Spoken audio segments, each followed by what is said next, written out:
All right, guys, it's a nice sunny Saturday morning, and we're going to hit the ground running. Last night, I took care of a bunch of small little items. Friday nights, I like to hang out with my wife, and I was out here for a couple hours, started a fire, and we called it a night and just hung out outside. So what I did do last night was I filled the oil. I started installing the exhaust, and you can see on this note it says needs work. I have to cut it and make it work. I'll explain that in a bit. I checked all the vacuum ports, plugged everything up, made a new line for the vacuum modulator. Came out really nice. I hooked up the trans lines, and yeah, I mean, just a couple things to hit the ground running today. I have to finish the mount for the radiator. I'm going to use part of the original shroud, but the fans are going to get mounted, on their own bracket. That's going to go from the bottom of the core support up here. Again, I got to figure it out still. It's going to be like a pseudo stock setup because it's again, I got to figure it out. And on the exhaust, well, I changed headers, and the other headers may have been bent up a little bit, and the one pipe that comes into the header, everything's welded on this exhaust, and it's kind of cobbled up from a bunch of tailpipe extensions, which actually works good because there's enough flex on each end to clear everything. One is already up there. You can see it's really tight. It's almost hitting the floor. There's like a cut hair between the floor and the pipe. But no worries. I got a piece of stainless steel sheet between the carpet and the floor pan. I did that when I did this exhaust. And this is the one that I'm worried about. So me being kind of a hoarder for scrap, I have this bent dick thing. Let me tell you, this is not the solution. This is the fix. But if you're going to do it right, you buy the super nice stainless steel corrugated flex pipe. This has been up until last year, it had been in use for 10 years on my X pipe because I needed a pipe to have flex in it. So we're going to use this and a couple of band clamps, make it really nice, or maybe weld it on one side. But that's one of the big first items I want to get done here today is the exhaust. I still got to fill the diff, so I'm going to do that while I work on the hangers back there because the one on this side has to get worked on. I got coolant for the radiator, and I bought a couple electrical things. I'm trying to stock back up on that stuff because I blow through that shit like crazy. Got to hook up the speedometer. I did hook up the parking brake cable, which was not on our list while I was down there yesterday. And I got to finish up the brake line. I got the right fitting, and you can see done as a little green one. So I'm going to finish that, take the master cylinder back off, paint that in the booster. I'm going to give them a shot of cast iron gray, which I really like. I think it'll break it apart from everything else being black. So I'm going to hit it, and we'll see how far we get today. We got a nice full day of work here, so I think we're going to be able to accomplish a lot. And then tomorrow, I think today I might just remove the booster, get everything ready. Or maybe even today, it's supposed to rain tomorrow, and at least get the booster in place and the best or bench blade and stuff like that. We'll see how far we make it. I want to knock some of the other things out of the way first. We still don't have a drive shaft, so I can't drive it. So the brakes will be one of the last things I do. So I'm going to let you guys go. All right, guys, I love exhaust work. It's like the basic concept of fabrication, right? So I was going to use the corrugated shit, but no. There's usually enough flex in these. I'll show you. You can see my pipe isn't straight. Well, my mid pipe is made of just 18-inch tailpipe extensions. So you put this in, and you can see I got quite a bit of movement, and I'm in the pipe. That's quite a bit. And then you factor in the amount that you can move on this end. So I think we're going to make it work by just welding it. So I'm going to get this ready, weld it up, show you guys what it looks like once it's on the car. One little quick thing before I weld anything up. So this exhaust is kind of cobbled up together with a bunch of tailpipe extensions. This header, again, we changed them and hangs a little lower. Probably going to scrape my driveway going up. I'll have to introduce you guys to my driveway eventually. You can tell this pipe's already been scraped to shit going up, but we're still pretty tight. On the other side, we're actually tighter. You can barely make out the daylight between the floor and the pipe, but there's stainless steel plate between the carpet and the floor so I wouldn't burn. So I actually put the exhaust shield on the inside. My dog's whining out there. But you can see I got the jack holding up the exhaust in place where I want it, height wise. And then this connector is still loose. I can turn everything. You can see I fucking almost got it off the jack there. You look at my fat ass arm. But what I'm going to do next is tack weld it in a couple of spots. Remove it, weld it off the car, put it back on. So that's a tip for you guys doing your own exhaust at work, or at home I should say, on jack stands. It's never fun, but I've done it plenty of times. Hopefully this helps you guys just get an idea. I made these pipes out of nothing but tailpipe extensions. There's enough wiggle on the ends, and this is a pretty straight shot. I just had to kind of clear the floor and the cross member over here, which we got plenty of clearance. So I think she's out there growling. You see that? She's scratching her back. So anyway, yeah, and I love these aluminum header gaskets, the collector gaskets from like Percy's or Mr. Gasket. They work really, really well. They even come with hardware. It's really nice. For 20 bucks, you cannot beat the quality. So I'm going to get this welded up, and we'll see with everything on. Alright, so the last video we were working on the exhaust, and it's kind of a busy day. We had a friend over, and I was out here most of the day. The exhaust got done. It hangs a little lower than I'd like it to, but we still got ground clearance. Again, it's some of my previous impromptu work. And I changed the header, so it kind of changed everything, and I made it work for now. It's not horrible overall, but you can kind of see the shadow of it. Let me see if I can turn on the flash here. Yeah, you can kind of see the shadow. It hangs just a little low. I've had it worse, though. Eventually, I plan on putting in an X pipe, so we'll be good. Our fans are in. Our radiator is in place. I ended up cutting up the original shroud and using the top and the bottom of it, which surprisingly, this radiator is like solid in place, considering those two pieces are plastic. So I was actually, whatever GM did, they did it right there. My fans are in place. I didn't want to make any hardcore bracketry, so I used just the clip-on T things that they give in the kit. I'm going to wire up the fans and then figure out how I'm going to run it. I'm going to kind of leave it contingent to finish up the wiring until I figure out. So I found out one of these wires is triggered on. This one is constant hot. This one is keyed hot. So I'm going to try to use this one. I'm going to wire my fans, go to a relay, and then go into that one. I believe that wire is not on while cranking, but it's on while running. So that's what we're going to want for our fans, which works out perfect because you don't want the fans on while cranking. It takes, it takes power away. And this can of clear is here for none of these purposes. I don't even know why that's there. And then, so either way, I got a little sidetracked there. Something popped up on my phone. So either way, today I'm going to actually replace the booster. I'm going to finish this brake line here. And I'm going to remove the booster. I'm going to get them ready and put a coat of paint on them and then go from there. So I'm going to bench bleed it.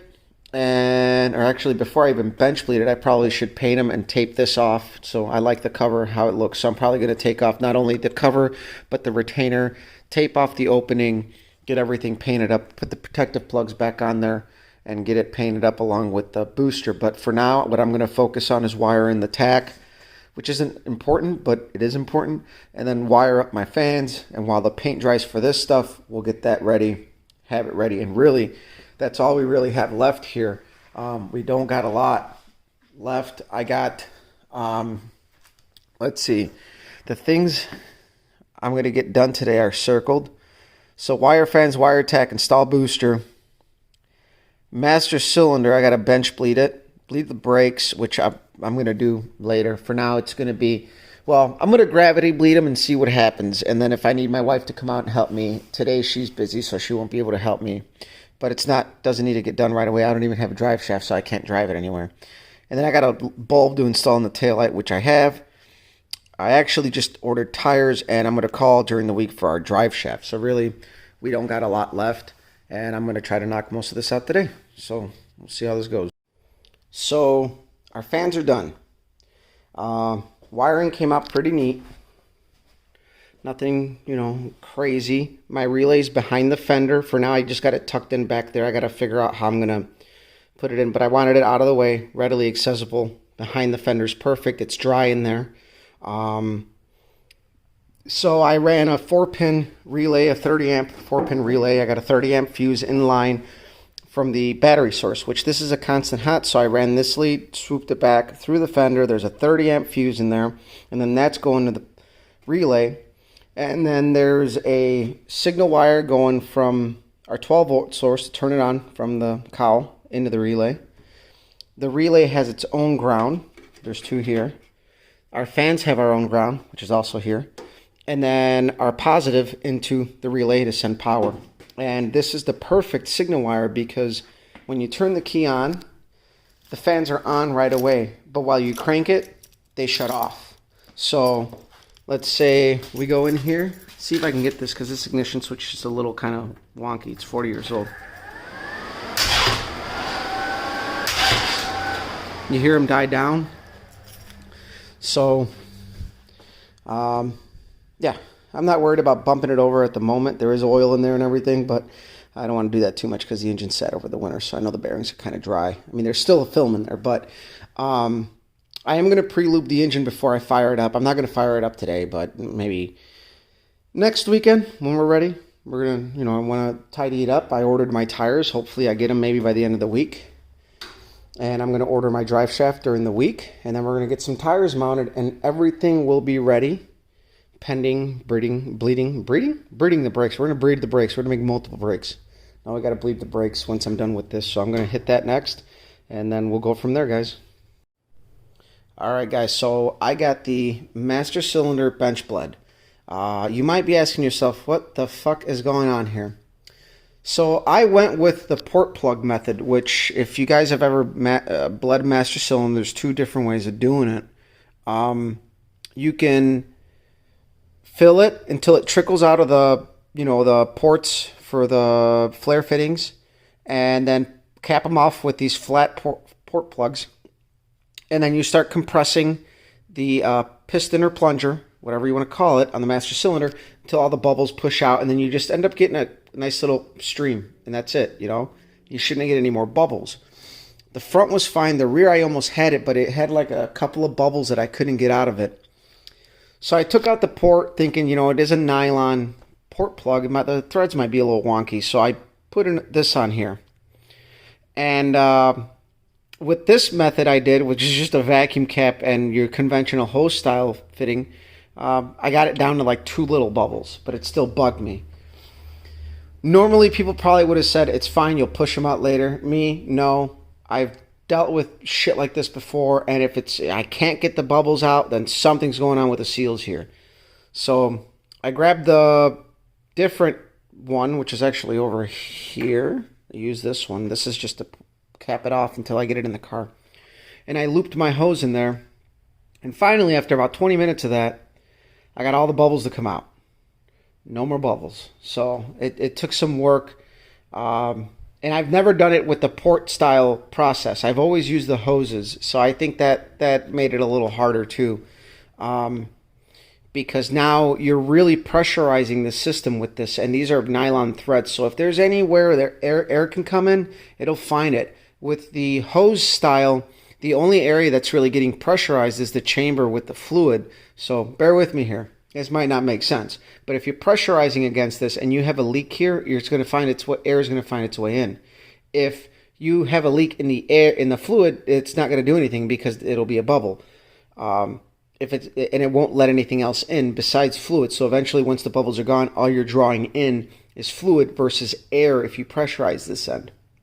At least that's my theory on it, and I've experienced this with poorly machined wheel cylinders where you can push fluid out, or you can push fluid through the wheel cylinder not push any fluid out and have a leak, but you will draw air in due to the pressure that you're creating. And I chased my tail for like 2 weeks on the Cutlass until I decided to start throwing parts at it. And the first part I replaced was the part that I replaced, was the wheel cylinder. I compared them, piss poor thread machining. I chased my tail for like 2 weeks trying to get these brakes to work. And I finally did, but it was a bad wheel cylinder. And I thought, I checked all my lines, my fittings, and everything. It was a clusterfuck, but I learned a lot from that experience. So either way, this is bench bled. We're going to go ahead. Our booster's drying up. Gave it the last coat. Came out really nice. And we're going to go ahead and install it. I did end up putting some loom covers on the wires, the corrugated looms and stuff. And wiring's pretty nice. So our literal last thing is take care of that tack wire, which is no big deal. Install the booster. And that's it. I think I'm going to go ahead and let it sit. And then we'll eventually gravity bleed our brakes. And from there, we'll do the two-man process of finishing off manually, which I always recommend. Don't trust pneumatic tools no matter how many times you use them. I don't care. I don't like it. I'd rather have somebody in the car doing the very last process. So I'm going to go ahead and sign off for now. And I think this is pretty much it, unless you guys really want to see a booster installed. We've all seen it. So that's going to be the end of this weekend's video. It kind of lapped over with yesterday's video. This video is from 2 days of work. So as always, guys, share, like, subscribe. We are on the very tail end of this project. All I need from here is tires and a drive shaft. And yes, technically next weekend is like mid-late May, so technically we're still on schedule.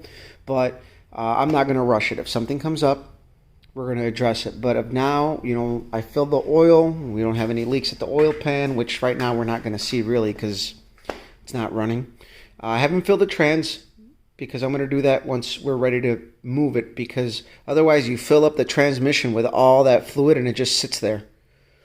It'll eventually find its way out unless it's actually going in through the case, because you may fill the transmission, but it will not find its way in through the clutch packs and the circuits and everything, the converter. So really, ideally, filling up the trans is the last thing you want to do. You might want to start off with like 4 quarts.